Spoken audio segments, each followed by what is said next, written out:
안녕하세요. 저는 인천에 살고 있는 35살 남자입니다. 이런 곳에 제가 글을 쓰게 될 거라곤 살면서 생각했던 적이 없었습니다. 최근 제가 겪은 너무나 황당한 일을 겪고 있는 분들이 있을까 싶어 쓰게 되었습니다. 그럼 제가 그동안 겪었던 일들을 부족한 글솜씨이지만 한번 써보겠습니다. 저는 어렸을 때부터 한자리에 앉아서 집중하는 일을 잘 못했었습니다. 주의 집중력 부족이라고들 하죠. 부모님도 걱정할 정도였어요. 하지만 부모님은 남자아이들은 원체 활동적인 거 좋아하고 집중해서 한자리에 오래 앉아있질 못한다고 생각하셨어요. 그래서 넘쳐 흐르는 에너지를 소모하게끔 하기 위해 스포츠 학원을 다니게 해주셨습니다. 그러다 태권도의 매력에 푹 빠져서 꾸준히 하다 보니 어느새 제 꿈은 태권도 선수가 되어 있더라고요. 운동을 하다 보면 한두 군데는 다치기 마련이지 않습니까? 저도 마찬가지였습니다. 스파링을 하다가 상대 기술을 어깨로 잘못 방어하는 바람에 어깨 쪽 연골을 다치고 말았어요. 순간 엄청난 고통에 비명을 지르며 쓰러졌어요. 대수술을 하게 되었고 의사가 이제 운동을 하지 말라는 말에 선수로서의 꿈은 물거품이 되었습니다. 이때까지 체육 특기생으로 공부는 전혀 하지 않고 오로지 운동만 했던 제가 평범한 학생으로 돌아가 펜을 잡아야 하니 너무 힘들었습니다. 뒤늦게 또래 애들이 하는 진도를 따라가려 해도 성적은 오르지 않았고 솔직히 많이 방황했습니다. 대학 진학은 거의 포기하고 있었는데 담임 선생님이 저를 부르더군요. 지원아, 너 대학교는 포기했어? 선생님이 오늘까지 지원할 대학교 정리해서 제출하라고 그랬잖니.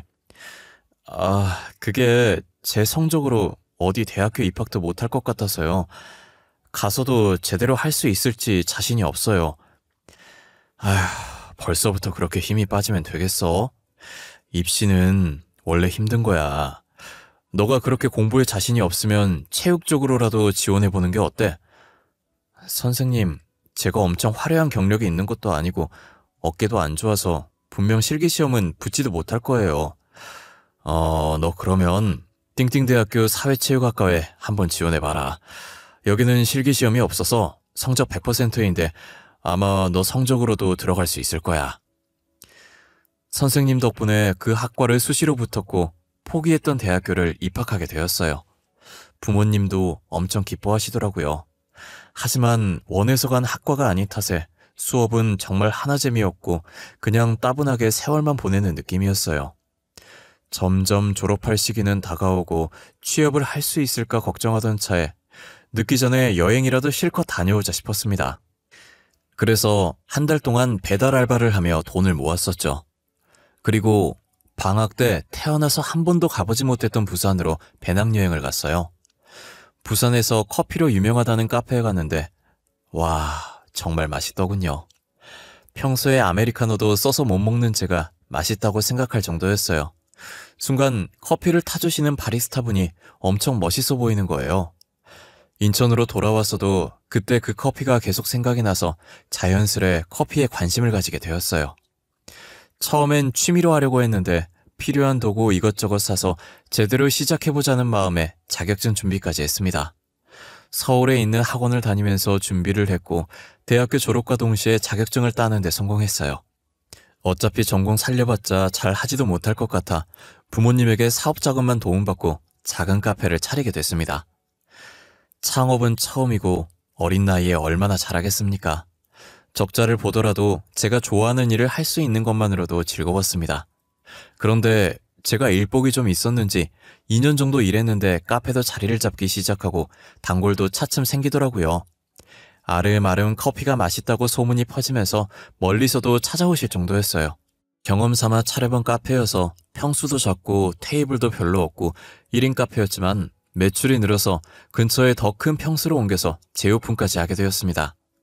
이제는 커피 말고 디저트도 맛있게 만들기 위해 직접 유명한 카페도 찾아가서 먹어보고 유튜브로 레시피도 알아보면서 팔았더니 결과는 대성공이었습니다. 1년 사이에 매출이 3배가 껑충 뛰더군요. 거기에 만족하지 않고 근처에 분점을 2개 더 차렸어요. 매니저를 고용하고 저는 점장으로 일하며 3개의 카페를 관리 운영했어요. 어느새 이 근방에서 유명한 카페로 자리매김을 하게 됐죠. 돈을 1억 정도 벌었을 때는 부모님에게 그동안 빌려주신 돈을 갖고 나서 부모님께 지점 한 군데 점장 자리를 넘겨주었어요.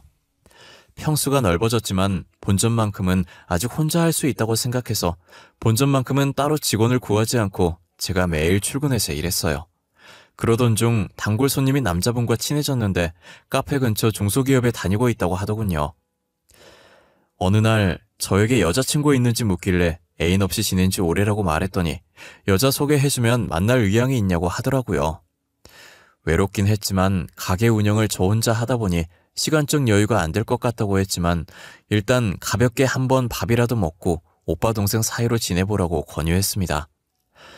만나기로 한 날이 왔고 가게를 비워둘 수 없어서 어쩔 수 없이 가게에서 보기로 했습니다. 시간은 따로 잡지 않았어요. 자영업은 다 그렇지만 언제 한가할지 예상할 수 없거든요. 대체적으로 카페 주위에 회사 조금 있다 보니 아침부터 낮 2시까지 바쁘다고 말했습니다. 그날도 점심시간까지 바쁘다가 조금 한가해질 무렵 소개받은 여성분이 카페로 들어오더라고요. 솔직히 엄청 미인이진 않더라고요. 하지만 몇 번 뒤돌아서 다시 볼 정도로 묘하게 시선을 끌어당기는 매력 있는 여자였어요. 첫인상은 좋았습니다. 테이블에 앉아서 커피 한 잔 마시면서 대화를 해보니 더 마음에 들었습니다. 약간 낯가리는 것 같기도 하고 수줍어하는 것 같기도 했어요. 소개로 만난 탓에 연락처를 교환하고 빠르게 사귈 수 있었어요. 사업도 잘 되고 연애도 정말 잘 됐습니다. 이렇게 행복해도 되나 싶을 정도였죠. 그러다 결혼이란 걸 하게 되었습니다. 여자친구가 임신을 했다고 울면서 전화하더라고요. 뜻밖의 소식에 저는 놀랐고 그래도 내 자식이라고 생각하니 이것 또한 행복이겠다 싶어서 웃으면서 결혼하자고 프로포즈했습니다. 아내는 천성이 순하고 거절을 못하는 여자였습니다. 연애할 때도 그렇고 결혼하고 나서도 제 의견을 한 번도 굽힌 적이 없는 지고지순한 여자였어요. 그래서 결혼해서도 잘 지낼 자신이 있었어요. 임신을 알게 된 장인어른은 무척 놀란 듯 보였고 장모님은 어색하게 제 얼굴을 쳐다만 보셨어요. 그저 죄인이 된 듯 했어요. 그래도 제가 평생 아내를 책임질 수 있다고 장인어른을 설득했습니다. 그러더니 장모님께서도 배가 더 나오기 전에 결혼식 얼른 올렸으면 좋겠다고 하셨고요. 하지만 장모님께서 집안 사정이 좋지 않아 결혼할 때 한 푼도 줄 수 없다고 하더군요. 솔직히 아내한테 돈을 바라지 않았습니다. 아내가 사회생활 한 지 얼마 되지 않았고 벌이가 좋은 직장도 아니었고 한창 젊을 때 제 실수로 인해 애엄마로 만들어버렸으니까요. 제가 모아둔 돈으로 신혼집과 결혼식 비용을 감당하지 못해서 결국 다시 부모님에게 도움 요청을 하게 되었습니다. 아내가 홀몸이 아니니 처가댁과 가까운 신혼집으로 구했어요. 그리고 아내에게 전적으로 결혼 준비를 맡겼습니다. 계속 미안하다는 마음이 들었거든요. 조금 과하다는 생각이 들긴 했지만 여자에겐 한 번뿐인 결혼식이니 아내가 원하는 대로 해주는 게 맞다고 생각했죠. 3일 동안 신혼여행도 다녀오고 나서 곧바로 아내를 산부인과로 데려갔습니다. 신혼여행 내내 많이 힘들어했거든요. 사실 신혼여행도 가지 말자고 했는데 아내가 가고 싶다고 떼를 쓰는 바람에 국내에서만 다녀왔는데 매일 밤 속이 안 좋아서 구토를 했었어요. 그리고 머리카락도 한 움큼씩 빠지더라고요. 역시나 의사 선생님이 쓴소리를 하시더군요. 사모분, 요즘 무리하신 적이나 스트레스 받은 적 있으시죠? 상태가 조금 불안하네요.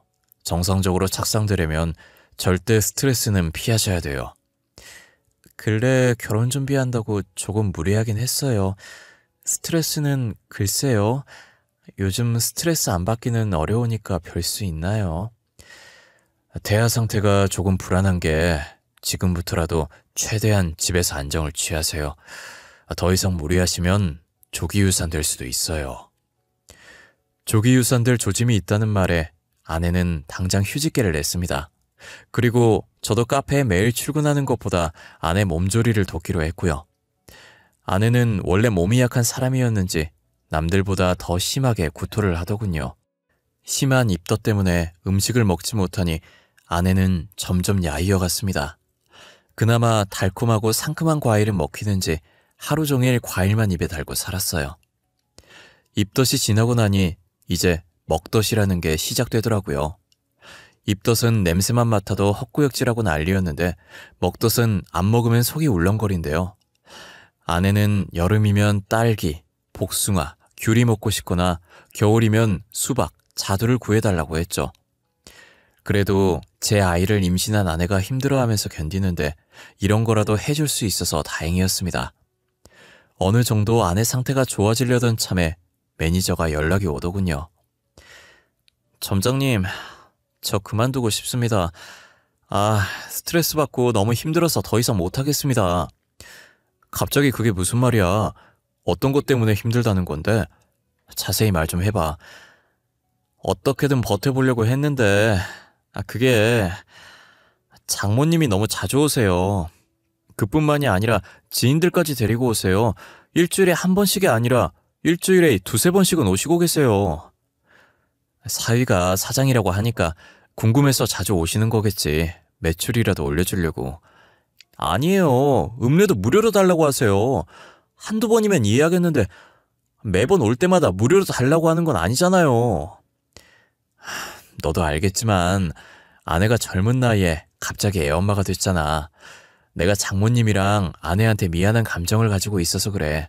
조금만 참고 장모님 요구대로 들어줬으면 해. 부탁 좀 할게.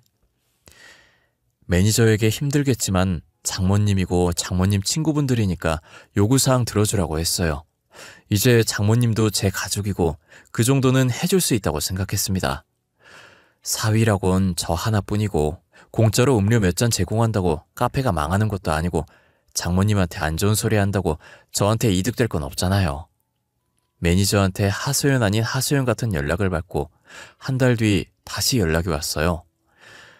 점장님, 도저히 못 참겠습니다. 이번 달까지만 하고 그만두겠습니다. 무슨 문제라도 있는 거야? 이유가 뭔데? 그때 다 얘기 끝난 거 아니었어? 점장님 사정 다 알고 있어서 어떻게든 참고 다녀보려고 했는데요. 진짜 장모님 해도 너무하신 것 같아요. 장모님? 그냥 무료로 달라고 하면 주라고 했잖아. 다른 문제라도 있어?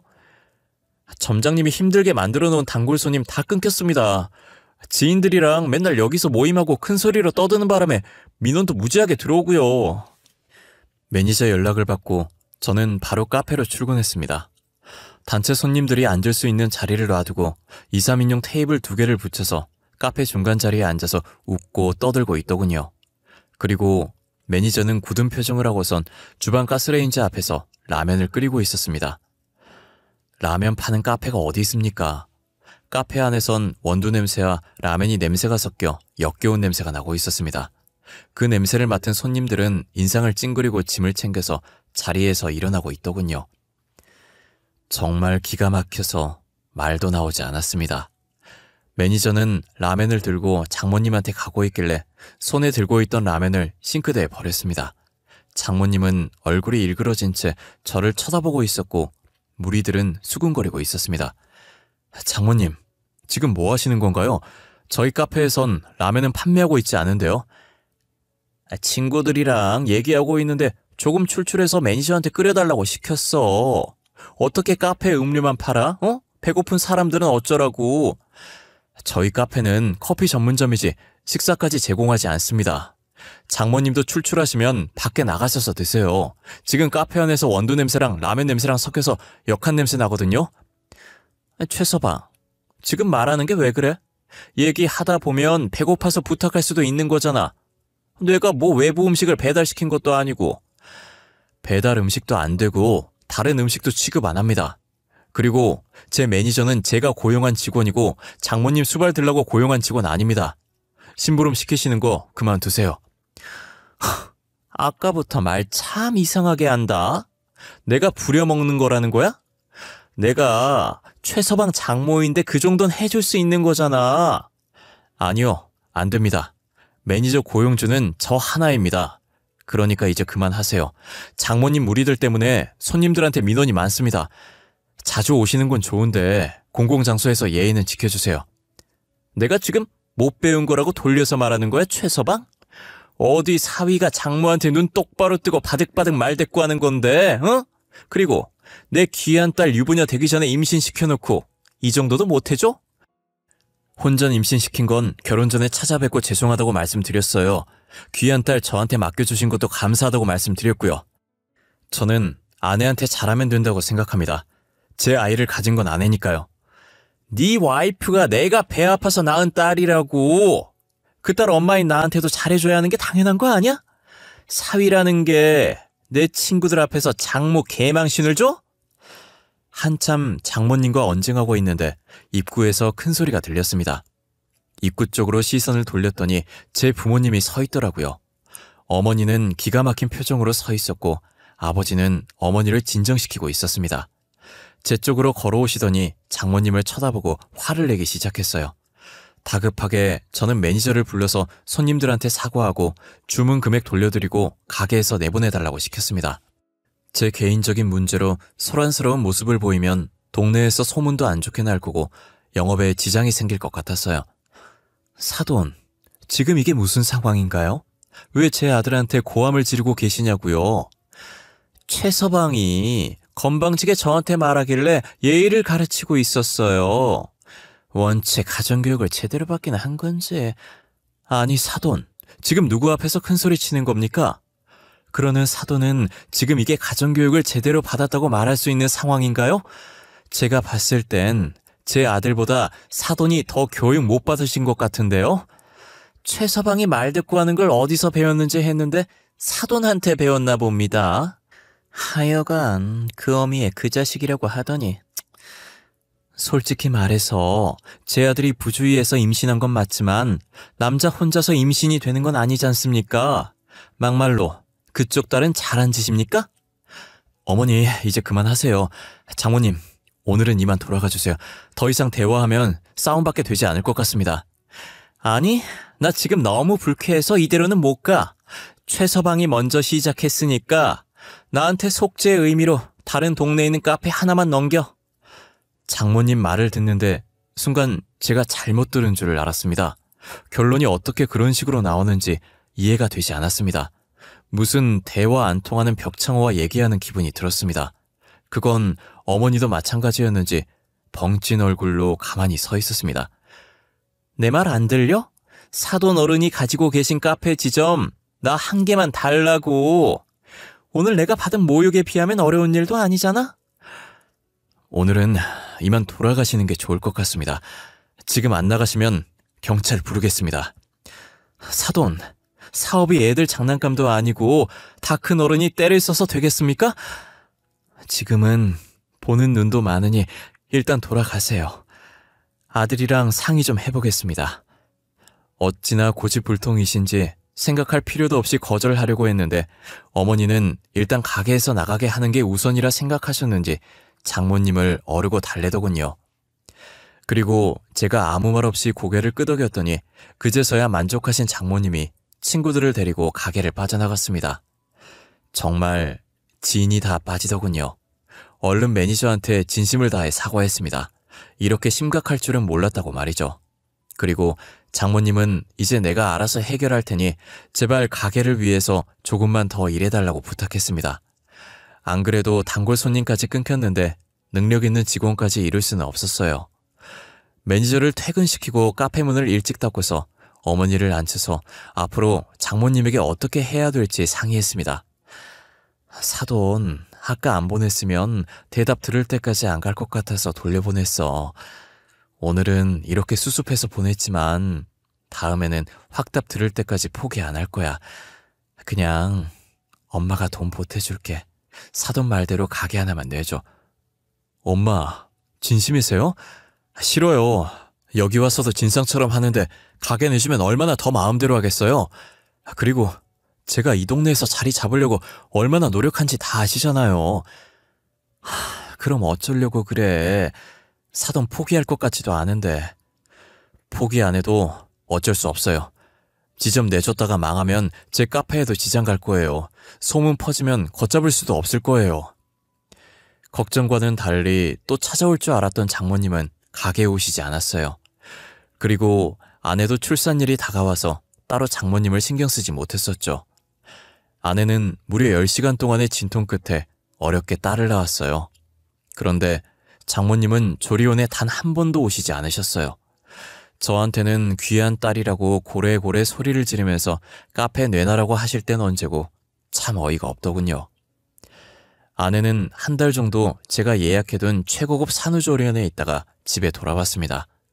그런데 난데없이 저희 본가로 들어와서 살자고 저를 설득하는 게 아니겠습니까? 아내한테 그 이유를 물어봐도 속 시원하게 말도 해주지 않았습니다. 여보 어머님도 우리 아이 보고 싶을 거고 그래서 그런데 우리 결혼하기 전에 살던 집 팔고 그 돈 엄마 주면 안 될까? 갑자기 그게 무슨 뚱딴지 같은 소리래? 그걸 왜 팔아? 그리고 신혼집을 팔아서 왜 장모님을 줘? 그 집 사준 건 우리 부모님인데. 섭섭하게 왜 그래?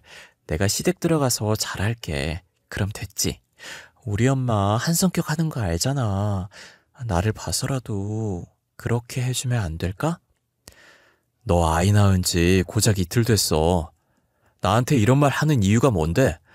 당신이 시집살이 하겠다고 해도 난 말릴 거야.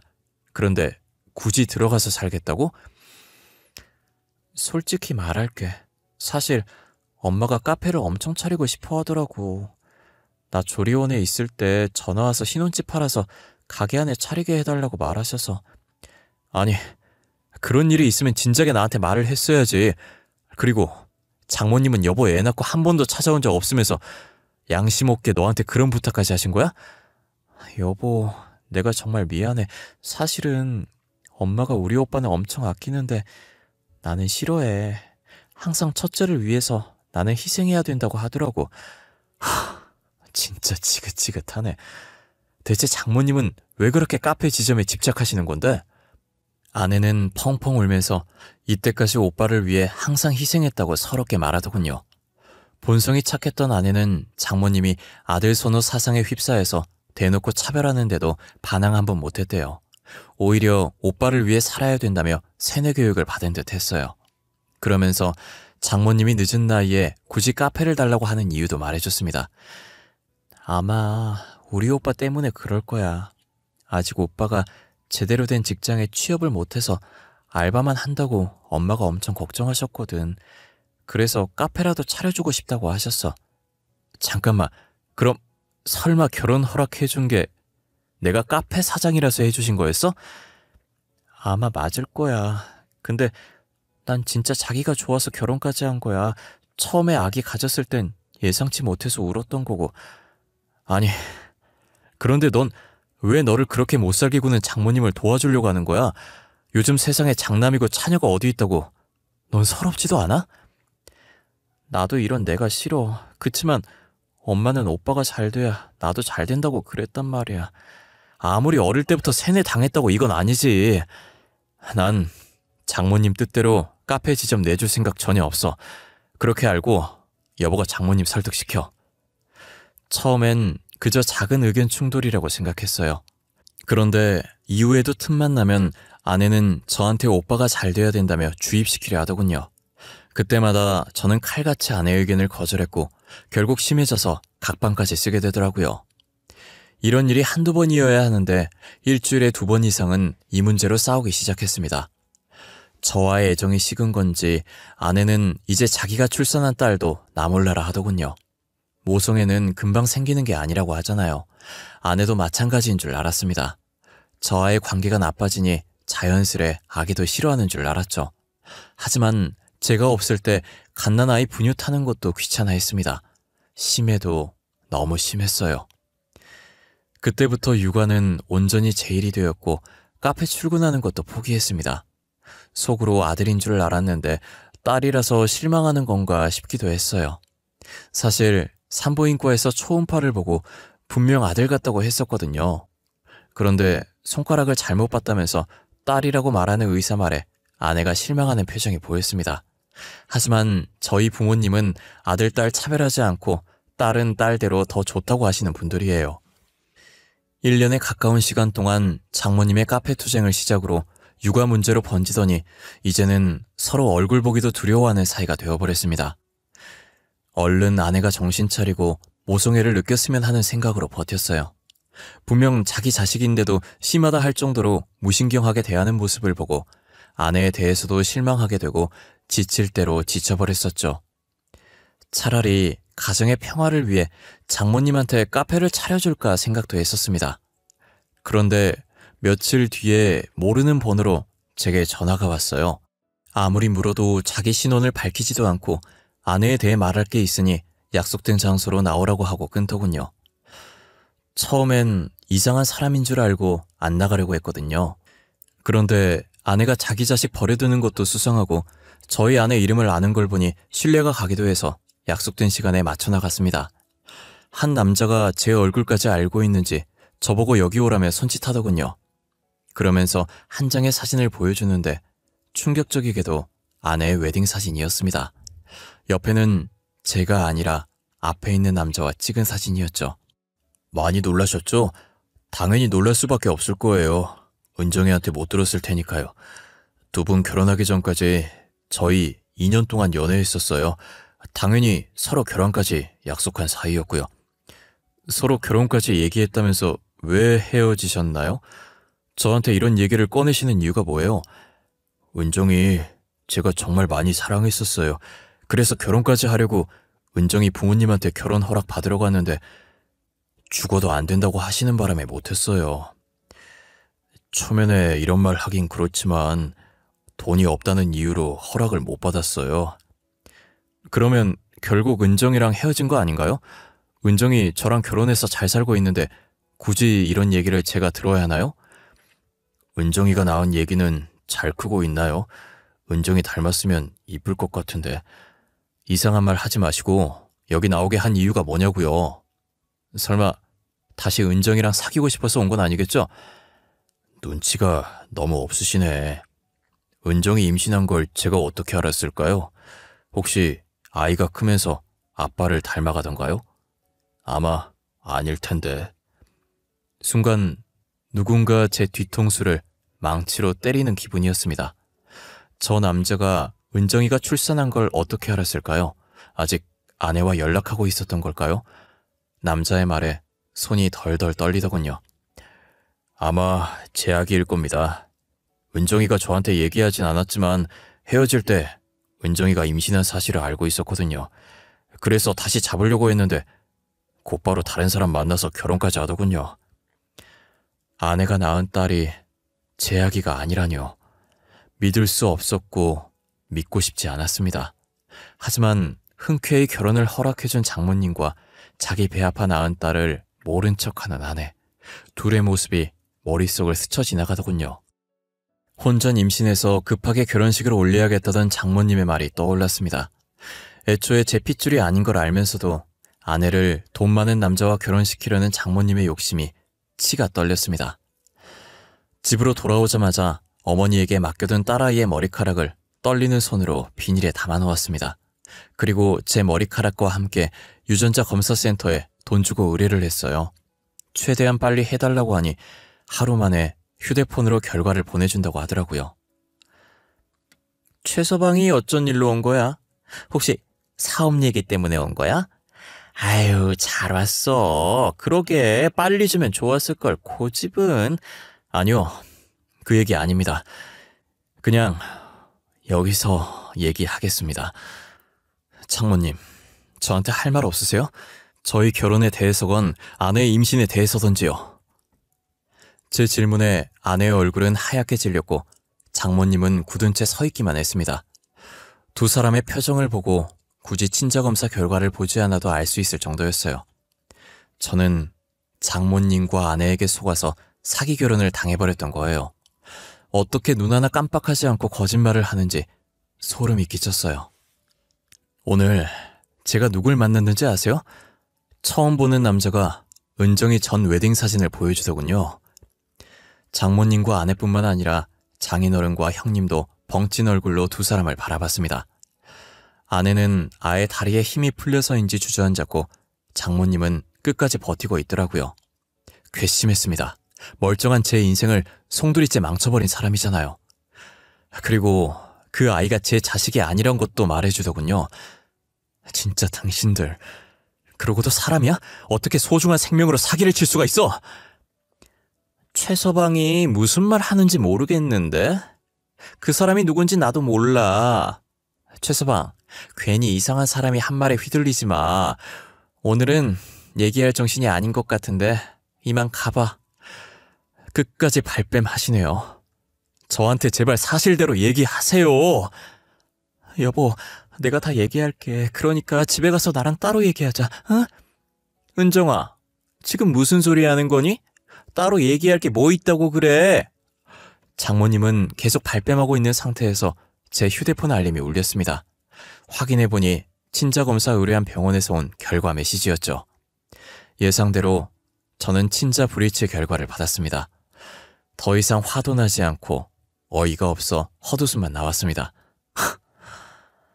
병원에서 연락 왔네요. 아기가 제 아이가 아니라고 하네요. 이렇게까지 증거가 나왔는데 언제까지 모르쇠로 일궈나실 예정인가요? 알고 싶은 게 뭐야? 이미 다 알았다면서. 왜? 사과라도 듣고 싶어서 그러는 거야? 난 지금도 잘못한 거라고 생각하지 않아. 정말 뻔뻔하십니다. 장모님, 저를 그냥 물주로 생각하고 있었나 봐요. 그래, 돈 많아 보여서 허락했다. 왜? 우리 장남한테 콩고물이라도 떨어져야지. 아, 그런데 어째 있는 사람들이 더 하다고 하더니 어쩜 돈 한 푼 안 넣어주려고 기를 쓰는지 원. 여보, 내가 잘못했어. 엄마가 애 아빠 속여서라도 잡으라고 했어. 난 싫다고 했어. 그런 거짓말을 하는 게 아니라고 해도 어쩔 수 없었어. 저는 더 이상 말하는 건 무의미하다고 생각해서 그대로 장모님 집을 나왔습니다. 신혼집으로 가서 박스에 아내의 물품들을 넣기 시작했어요. 어느 정도 아내의 짐을 정리하고 있을 때 현관으로 아내가 들어왔습니다. 제가 하는 행동을 보더니 무릎을 꿇고 빌더라고요. 못 본 척하고 하던 일을 계속했어요. 그리고 퀵서비스를 불렀어요. 잘 들어.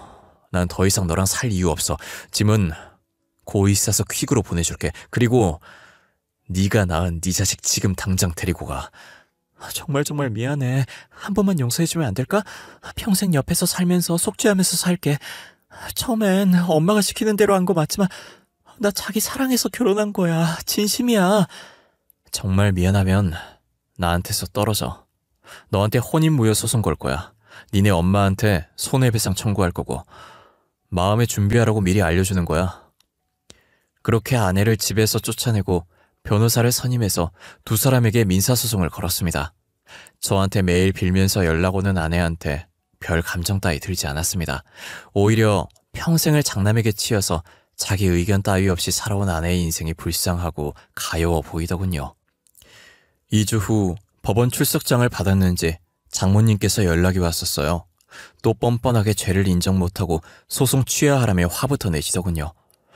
장모님의 성질이 더러운 줄은 알고 있었는데 법적으로 잘잘못을 따지자는데도 저한테 전화로 욕을 그렇게 하는 걸 보니 참 못 배워먹은 사람이구나 싶었습니다. 저희 부모님은 제가 하고 싶은 대로 하라고 비용까지 전부 대주신다고 했어요. 처음엔 어머니가 아이가 불쌍하다길래 우리 자식 아니라고 정태라고 했습니다. 저라고 안 그러고 싶겠습니까? 아내가 방치한 아이를 1년 동안 저 혼자 키웠었고요. 그런데 딱 하나, 장모님 때문에 그쪽 가족과는 인연을 끊고 싶었습니다. 만약에 정 때문에 아이를 거둬들이면 나중에 무조건 돈 내놔라 할 인간이었거든요. 장모님이 제 부모 욕까지 하면서 성질 돋구길래 무릎 꿇고 빌면 생각해보겠다 했는데 자기 자존심이 먼저인지 머리 회전이 느린 건지 죽어도 사과를 안 하시겠다고 하더라고요. 그냥 제가 먼저 전화를 끊었습니다. 이 글을 적으면서도 소송은 계속 진행 중이었고 어제가 마지막 선고날이었습니다. 아내는 더 이상 아무것도 할 수 있는 게 없다는 걸 알고 소송에 항소하지 않아 패소했고요. 그런데 장모님은 결과에 승복하지 못하고 화를 내다 법정에서 쫓겨나 버렸어요. 이제 장모님도 아니군요. 아줌마네요. 그 성질 더러운 아줌마한테 그동안 카페에서 영업방해로 피해받은 금액과 무단 취직하면서 매니저 힘들게 한 정신적 피해 보상금까지 한 번에 소송 걸어서 총 1,000만 원 받기로 결정났습니다. 길었던 손해배상 소송에 정말 힘들었습니다. 그런데 웃긴 건 전처는 장모님한테 문전박대를 당했다고 하네요. 장인어른은 장모님 기에 눌려서 절대 자기 의견 안 내세우는 사람이었거든요. 그런데 보다 못해 아내를 감싸고 놀자 장모님이 장인어른까지 쫓아냈다고 하더라고요. 결국 전처는 전 약혼자에게 염치불구하고 연락했다고 합니다. 그 남자도 참 대단한 게 그 여자를 얼마나 사랑했으면 아이까지 둘이서 같이 키운다고 하더라고요. 여러분들은 제가 더 복수하길 원하실 텐데 안타깝게도 이게 끝이네요. 저는 더 이상 복수하고 싶진 않아요. 전처가 이때까지 어떤 대우를 받고 살았는지 안 들어도 뻔하니까요. 죽어도 장난만 생각하고 전처를 이용해 먹으려는 게 아무리 생각해도 참 여러모로 대단한 아줌마네요. 다행인 건 장모님께 카페를 내주지 않아서 제 사업은 문제가 없이 다시 일어섰어요. 물론 재판 중에도 카페에 나가서 평소보다 2배는 더 열심히 일했습니다. 과거는 잊고 돈이나 벌려고요. 제가 원하는 대로 해결됐으니까 털어버리고 제 인생 살려고 합니다. 제 긴 이야기 들어주셔서 감사합니다. 환절기인데 다들 감기 조심하시고 건강 챙기면서 살아가셨으면 합니다.